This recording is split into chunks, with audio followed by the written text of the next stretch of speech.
আমি তারেক রহমান সাহেবকে অনুরোধ করব, দেরিতে হলো আপনার আশেপাশে যারা আছে তাদেরকে চিহ্নিত করেন, যাদেরকে তিনি কর্মকর্তা হিসেবে পদায়ন করেছেন এবং আমাদের ট্যাক্সের টাকা থেকে বেতন দেওয়া হচ্ছে। তাদের বাবের পরিচয় নাই, মায়ের পরিচয় নাই, অথচ জাতীয় নেতাদের সম্বন্ধে বক্তব্য রাখছে। একটা মানুষ যখন মুখ খোলে তখন বোঝা যায় তার মাকে ছিল, তার বাপকে ছিল, তার বংশ পরিচয় কি।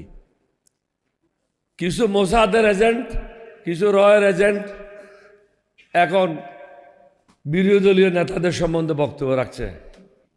আমি তারেক রহমান সাহেবকে অনুরোধ করব, দেরিতে হলো আপনার আশেপাশে যারা আছে তাদেরকে চিহ্নিত করেন। দূরের কোনো লোকের থেকে কোনো বিপদ হয় না, কাছের লোকের থেকে বিপদ হয়।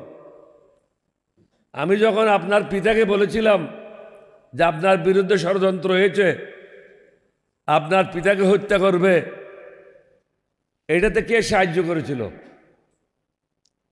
শহীদ রাষ্ট্রপতি জিয়াউর রহমানের প্রাইভেট সেক্রেটারি মাহফুজ তথ্যগুলি আপডেট দিয়েছিল মঞ্জুরকে।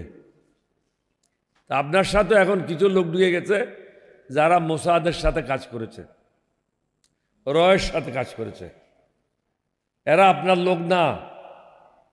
আমরা যারা আছি আমরা আপনাদের বিরুদ্ধে না। আমাদের বক্তব্যটা কি?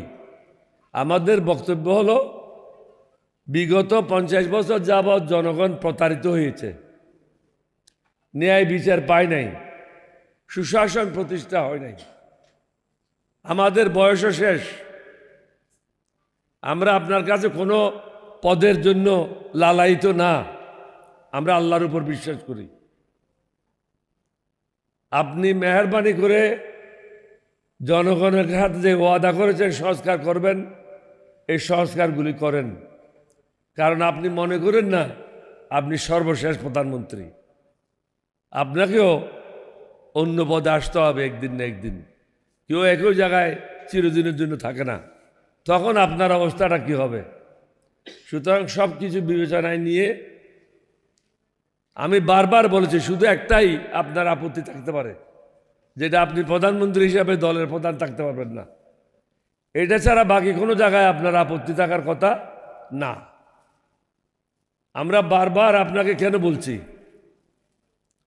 কারণ আমাদের অভিজ্ঞতা থেকে আমরা দেখেছি কি কি ভুল হয়েছে, জনগণ কি কি কারণে কষ্ট পেয়েছে। জনগণকে আর কষ্ট দেওয়া যাবে না। আজকে দেশের অবস্থাটা কি? দ্রব্যমূল্য প্রতিদিন বৃদ্ধি পাচ্ছে, মানুষের আয় বৃদ্ধি পাচ্ছে না। 4 দিন না 5 দিন আগে আসছে যে টুথপেস্ট যেগুলো আপনি প্রত্যেক দিন ব্যবহার করেন, এগুলির মধ্যে বিভিন্ন রকম ক্ষতিকারক জিনিসগুলি আছে, অর্থাৎ খাদ্যে বিষ মিশানো হচ্ছে প্রত্যেক দিন। এই জন্য মানুষ বিভিন্ন রোগে আক্রান্ত হচ্ছে। আপনি সেদিকে কোনো মন দিচ্ছেন না। আমি মনে করি অন্যান্য দেশের মতো খাদ্যে যারা ভেজাল দেবে তাদের জন্য মৃত্যুদণ্ড হওয়া উচিত। কঠোর আইন করেন।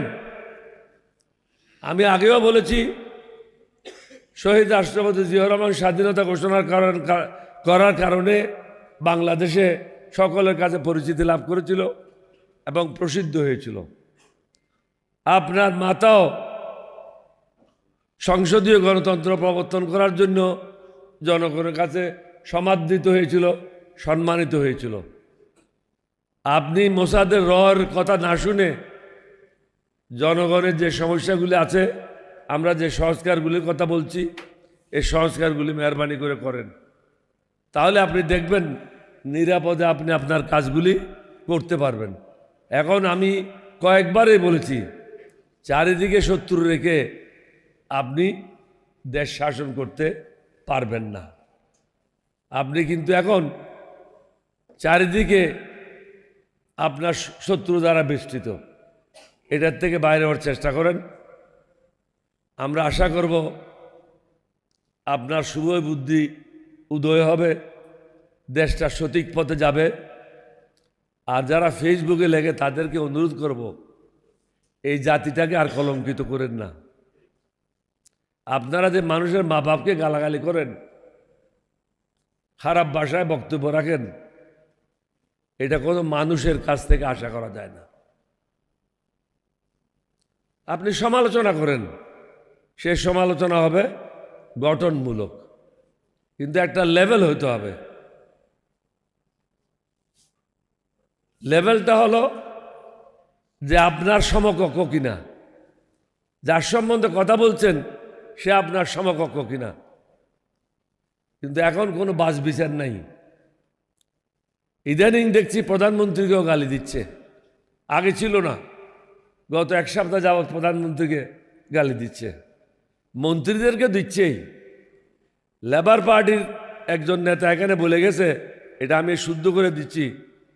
লেবার পার্টির নেতা বলল বিএনপিও হাসিনার বিরোধী আন্দোলনে অংশগ্রহণ করেছিল, অর্থাৎ জুলাইতে।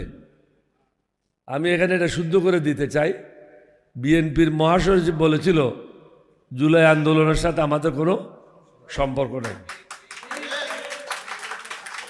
তো যে বলেছেন এটা আগামীতে এই ধরনের ভুল বক্তব্য রাখবেন না, কারণ ওরাই বলছে ওরা এটার সাথে জড়িত না। তো আপনি কেন খামাখায় ওদেরকে এরকম সম্মানিত করছেন? আমরা আশা করব সমগ্র জাতি ঐক্যবদ্ধভাবে থাকবে। সুশাসন প্রতিষ্ঠা করা খুবই জরুরি। এখন সুশাসন নাই, আপনি কোর্টে যান কোনো বিচার পাবেন না।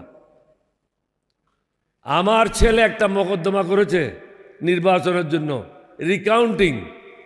এটা না যে এখানে কোনো হিমালয় পর্বত আছে, তাহলে একই দিনে এটা অর্ডার হওয়ার কথা, এক সপ্তাহের মধ্যে রিকাউন্টিং হওয়ার কথা। অথচ আজকে 4-5 মাস রিকাউন্টিংয়ের কোনো সুবিধা হয় নাই, হুকুম দেওয়া হয় নাই।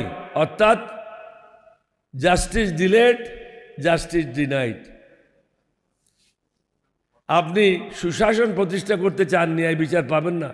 গ্রামে গঞ্জে গিয়ে দেখেন চাঁদাবাজি, টেন্ডারবাজি এবং দখলবাজি। এমন কোনো জায়গা নাই যেখানে দলের লোককে নিয়োগ দেওয়া হচ্ছে না। অথচ হওয়া উচিত ছিল যোগ্য ব্যক্তিদের যোগ্য স্থানে নিয়োগ দেওয়া এবং প্রতিটা ক্ষেত্রে জবাবদিহিটা থাকা। যে হোক জবাবদিহি করতে হবে। জবাবদিহি না হলে সমাজে কখন সুশাসন প্রতিষ্ঠা হবে না, ন্যায় বিচার প্রতিষ্ঠা হবে না। মানুষ মরণশীল, আমাদের সবাইকে মৃত্যুর স্বাদ গ্রহণ করতে হবে। আপনি কি ইমানদার মুসলমান হিসেবে মরবেন না বেঈমান মুনাফিক হিসেবে মরবেন, এটাই হলো কথা। আপনাদের সবাইকে ধন্যবাদ। বাংলাদেশ জিন্দাবাদ, লেবার পার্টি জিন্দাবাদ। আসসালামু আলাইকুম রহমতুল্লাহ।